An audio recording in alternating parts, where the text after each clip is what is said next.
यहाँ पर हम डिस्कस कर रहे हैं चैप्टर नंबर 13 को, क्लास 8 की, और जिसका नाम है हमारा sound chapter. So this is the second video. In the first video we just take the introduction part of the sound. यहाँ पर आज हम डिस्कस करेंगे sound need a medium to propagate. तो यहाँ पर जो हमारा टॉपिक है आज का वो है हमारा sound need a medium to propagate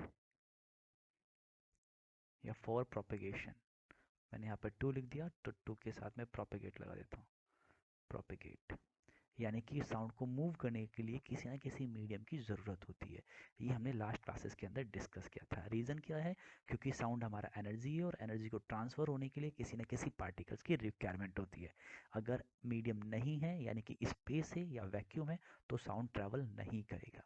अब यहाँ पर हम डिस्कस करते हैं how the sound will be travel in the different different medium. यहाँ पर डिफरेंट डिफरेंट मीडियम लिए. यहाँ पर मैंने सपोज को एक सॉलिड मीडियम लिया, यहाँ पर एक मैंने लिक्विड मीडियम लिया, और यहाँ पर मैंने एक गैस मीडियम लिया. और इन तीनों मीडियम के अंदर we know that the particle of the gases liquid and solid state they have a different different state of the particles. अलग अलग पार्टिकल्स की स्टेट होती है. सॉलिड के अंदर क्या होते हैं? काफ़ी ज़्यादा क्लोज होते हैं पार्टिकल्स, आपस में एकदम रिजिड होते हैं. लिक्विड के अंदर थोड़ा सा गैप होता है, ठीक. और गैसेस के अंदर तो सब दूर दूर होते हैं, कोई कहाँ है कोई कहाँ है कुछ नहीं पता, है ना. इस तरह से होता है. सॉलिड के अंदर एक पर्टिकुलर अरेंजमेंट होती है मॉलिक्यूल्स की, पार्टिकल्स की. लिक्विड के अंदर ऐसा नहीं होता, वहाँ पर थोड़ी सी अरेंजमेंट नहीं होती है. गैसेस में तो बिल्कुल ही अलग अलग होते हैं. अब सपोज करो यहाँ से मैंने क्या करा, एनर्जी को ट्रांसफ़र करा. ये मैंने साउंड लिया और साउंड हमारी एनर्जी यहाँ से ट्रांसफ़र हो रही है. तो यहाँ पर क्या हो रहा है, जो हमारे ये मॉलिक्यूल्स है, ये फर्स्ट है, ये सेकेंड है, थर्ड है, ये जो पार्टिकल्स हैं ये हमारी एनर्जी कंप्लीटली क्या कर देते हैं, ज़्यादातर ट्रांसफ़र कर देते हैं. तो सॉलिड के अंदर जो साउंड होता है उसकी स्पीड ज़्यादा होती है. उसके पीछे रीज़न क्या है, स्पीड ज़्यादा क्यों है?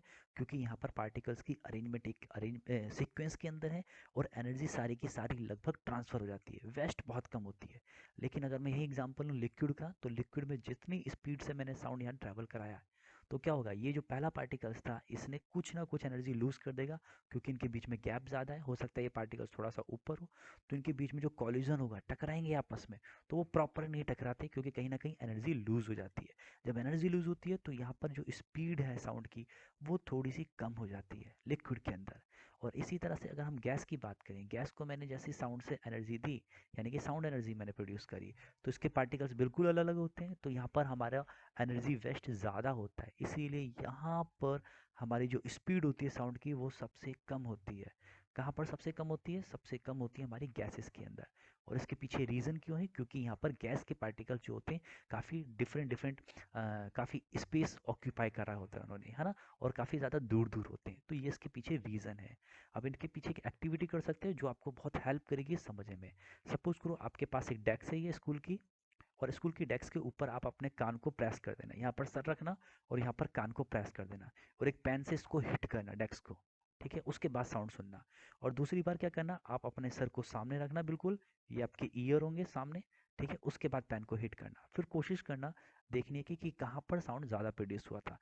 जब आपने अपने ईयर को इसके अंदर प्रेस किया, यानी कि जो हमारा ये वुड का ब्लॉक है, जब इसके ऊपर प्रेस करोगे तब साउंड सुनोगे तो काफ़ी तेज़ साउंड सुनाई देगा, क्योंकि उस समय साउंड कहाँ से ट्रैवल हो रहा था, सॉलिड के थ्रू हो रहा था. तो इसीलिए ज़्यादा तेज साउंड ट्रैवल करेगा. और जैसे ही आप अपने सर को ऊपर की तरफ रखोगे तो हमारा साउंड एयर से ट्रैवल हुआ है, इसलिए हमें साउंड काफ़ी धीमा सुनाई देगा. तो हमने क्या देखा, साउंड सबसे ज़्यादा ट्रैवल कहाँ करेगा या सबसे ज़्यादा स्पीड होगी सॉलिड में, देन लिक्विड में और देन गैस में. तो ये इसका ऑर्डर होगा speed of the gases. I hope it's clear to you. Now students, in the next class we will be discuss how the sound produced by the humans. Humans के अंदर कैसे sound produce होता है और humans sound कैसे सुनते हैं. Okay, so we will be discuss it about in the next class. तो यहाँ पर याद रखना, अगर हम गैसेस का एग्जांपल ले रहे हैं, जैसे मैंने एग्जांपल लिया एयर का, तो एयर के अंदर जो स्पीड होती है साउंड की वो होती है अराउंड 340 332 मीटर पर सेकेंड. थोड़ा बहुत ऊपर नीचे हो जाता है क्योंकि वो हमारा एयर डिपेंड करेगी, है ना, कहीं एयर का प्रेशर ज़्यादा है कहीं कम है.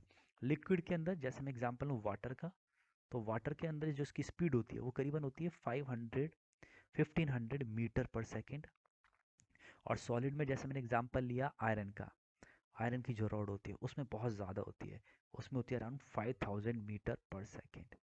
हमने देखा होगा हम रेलगाड़ी अगर आती है तो हम उसकी कैसे पहचान लगाते हैं, हम उसकी जो पटरी है वहाँ पर कान को प्रेस करते हैं और उससे हमें जल्दी से पता लग जाती है, क्योंकि वाइब्रेशन से साउंड है और हमारा लोहे की जो पटरी है, रेलवे की जो लाइन है, उसमें साउंड ट्रैवल फास्ट करेगा, इसलिए हम उसमें पहले पता लगा लेते हैं, यानी कि उसमें साउंड पहले ट्रैवल करता है ईयर के कंपैरेटिवली, तो ये हमारे लिए हेल्पफुल होता है।